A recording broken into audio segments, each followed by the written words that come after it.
So, since the time of John Dalton, scientists assumed that all of the atoms of a given element had the same mass. The discovery of isotopes required development of a method to represent the different nuclides or isotopes of the same element. So, what we're going to do is we're going to use symbols that help us with display the information about that isotope. So, the symbols that you're going to see are here. And so when we talk about this, the symbol kind of at the top would be the mass number. And this is the total number of protons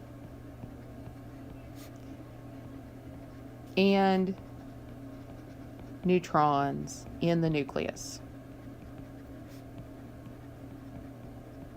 Okay. Now, the bottom number is the atomic number, and this is the number of the protons in the nucleus.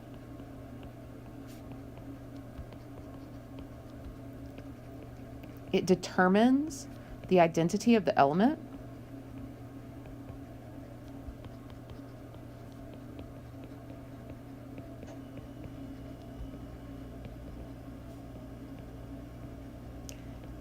Right? And it's also found on the periodic table.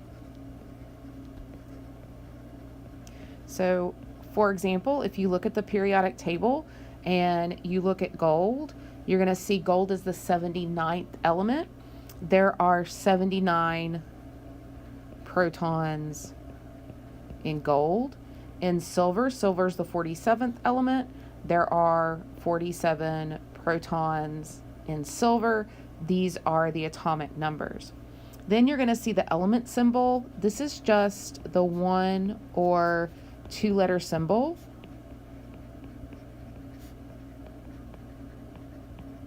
To identify the type of atom.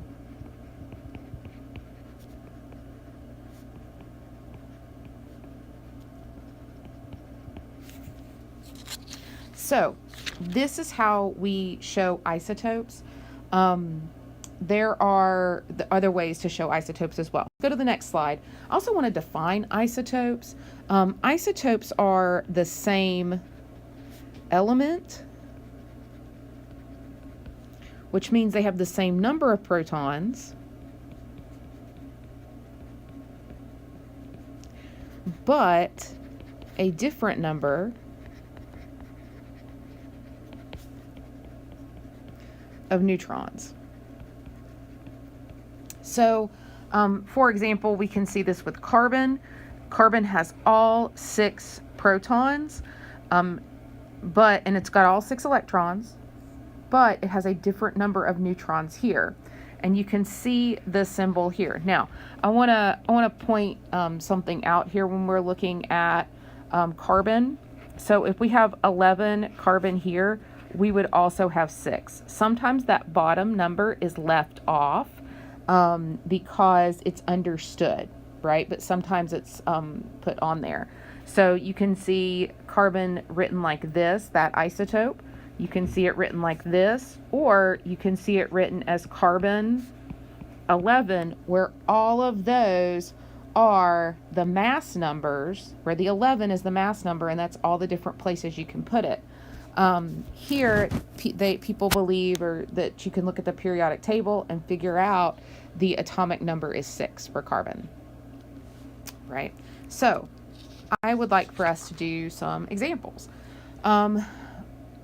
So, a good example is how many protons, neutrons, and electrons are present in a single atom of the following. So, we have bromine 79 here.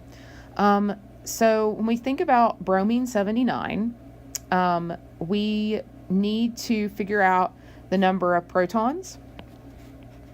And to figure out the number of protons, we need to go to the periodic table and look at bromine. So if we go to the periodic table and we look at bromine and we see a 35 there for the atomic number, this is the number of protons. So there are 35 protons there. Now, there is no charge on bromine. So what do I mean by that? There's not a negative there, there's not a positive up top. If there's not a negative or a positive, that's a neutral atom. And if it's a neutral atom, the electrons should equal the protons because, right, protons have a +1 charge, electrons have a -1 charge, and if this overall has no charge, when you add these together, they would equal 0. Now, so here's the sticking point. We need to figure out the number of neutrons. So to figure out the number of neutrons, we need to take the mass number and subtract the atomic number. So the mass number here is 79. We look at the periodic table for the atomic number, that's 35, and that gives us 44 neutrons. Okay. Now there are 2 more examples here, and so one of the things you might consider doing is trying to work these examples, pause the screencast, try to work these examples, and then come back and check your work. So if you are going to do that, now would be the time. So let's look at bromine here. This is bromine 81. It's going to have the same number of protons. It's going to have 35 and the same number of electrons because there's no charge, 35.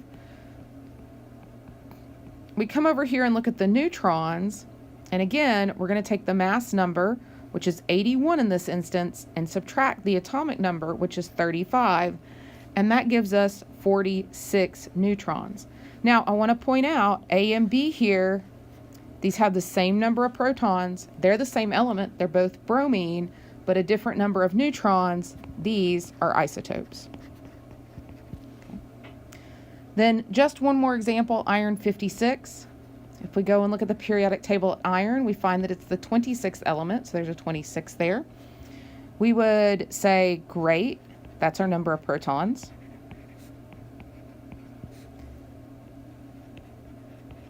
There's no charge, so our number of electrons are 26.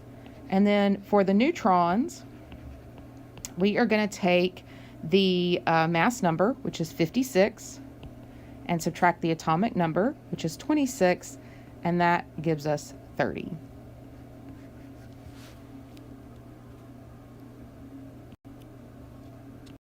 Now, how have isotopes kind of revolutionized art? Well, one of the things that has happened has been carbon dating. So with carbon dating, it involves the isotope carbon-14, and most of what is found in nature is carbon-12, but carbon-14, we have really very specific amounts of carbon-14 that we can measure that can tell us the age of an object, as long as it was once living at some time, okay? So one of the places we've seen this is the Shroud of Turin. So the Shroud of Turin is a centuries-old cloth. It's made from linen, so it's a linen cloth. So linen was once alive, so we can use carbon dating for that. Historical records show that it first kind of popped up in 1357 in southern France, and then of course it made its way to Italy. Now, it's believed to be the shroud that covered Jesus's body.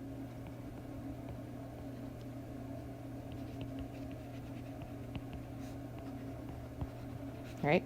And so you can see the image of a man here within the shroud. You can see the face there. You can also see the image of a body here when you look at the shroud in its totality. Okay? So carbon dating came along, which can date this. And so in 1988, there were 3 laboratories that independently dated this. And it was a blind test. They didn't know exactly what they were testing. They were just testing the different samples. So each lab was given 4 samples. And the three laboratories, one was Oxford, one was a lab in Zurich, and one was a lab in Arizona, right? And all three of the labs showed that the actual year, or the actual age, was somewhere between 1260 to 1390, right? With 95% confidence. And so given this, this was a shroud that probably covered some person's body, but it doesn't date to the time period where Jesus lived, right? And so they could say then that, hey, look, this art was not as old as we thought it was. So carbon dating with isotopes has been particularly helpful, dating historical artifacts as well as art pieces. Now, we talked a lot about our chemistry intro. I would like to talk about kind of some ancient art. So we've talked about how chemistry got started, but if we talk about ancient materials and ancient art, right, art has been really important to ancient civilizations. This is these are some images that were from a cave. This cave system is called the Lascaux Caves. These were discovered accidentally in the 1930s, 1940s in South France by four boys. The boys were 13 to 18 years old, and a dog called Robot. And so they explored these caves and were just absolutely amazed by the art that they found. So they found approximately 17,000-year-old cave drawings. Okay. So what are these? Well, these chemical compounds are the pigments that were used. These, of course, are the pigments of Earth. So they're reds and browns and blacks. The black a lot of times was soot or manganese oxide. And then the red is red ochre, which is an iron complex. Now there's also yellow ochre as well. This is an image of the yellow and red ochre from the region of France called Roussillon. Right. And so this is a small French village, but they have ochre fields there. You can buy the ochre pigment. But one of the things that's kind of interesting is that all of the houses kind of in this small village are made in kind of that red ochre color as well, because it's what's there. So ochre generally is made of iron, right, in some kind of complex. Now, so we're in Europe, and art is really, we've got ancient art materials in Europe, but one of the things that I think is really interesting is that we find this all over the globe independently. So ancient materials in the Tiwi Islands, right, at the northern tip of Australia, Aboriginal populations used red ochre in sacred ceremonies. So they also used red ochre.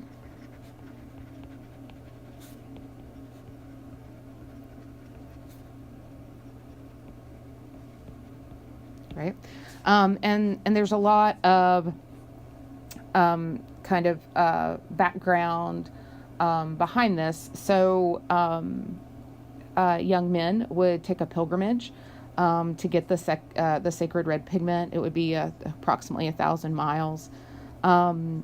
There's some tribes that believe that red was so dangerous that could only be seen by certain men and never by women, and people could be killed if they saw it accidentally. And so maybe the question that you ask, which is a great question, is why is that so sacred? Well, that's still a tribal secret, so it's not something that we know. Red ochre is also used throughout Africa. In South Africa, within the last 10 years, they found an 80,000-year-old paint kit with shells as bowls that still had paint in it. So all throughout the world, right, pigments and art and ancient peoples were creating, which I think is pretty amazing. Other ancient materials that were used were seashells eggs and pearls, right? And so if we think about seashells, we think about cameos a lot of times. So if you've seen a cameo necklace, that's carved out of seashells. And so you can see here's the seashells, the raw material. There is the person that is doing the carving of the cameos, and then there's the finished product. We also have ancient materials out of limestone and marble and calcite and aragonite, which a lot of times we think of those as minerals. Here's some of the raw materials. They're found in cave systems, so we see those, of course, in stalactites and stalagmites. But when we start to think about art with them, they are a lot of our carved marble statues, right? Are from that marble. The Taj Mahal is out of calcium carbonate, so in marble, and so you can see that these are, of course, two really beautiful pieces of art. So these were common ancient materials that people used for art. Again, red ochre, calcium carbonate. Those were the big materials that we saw.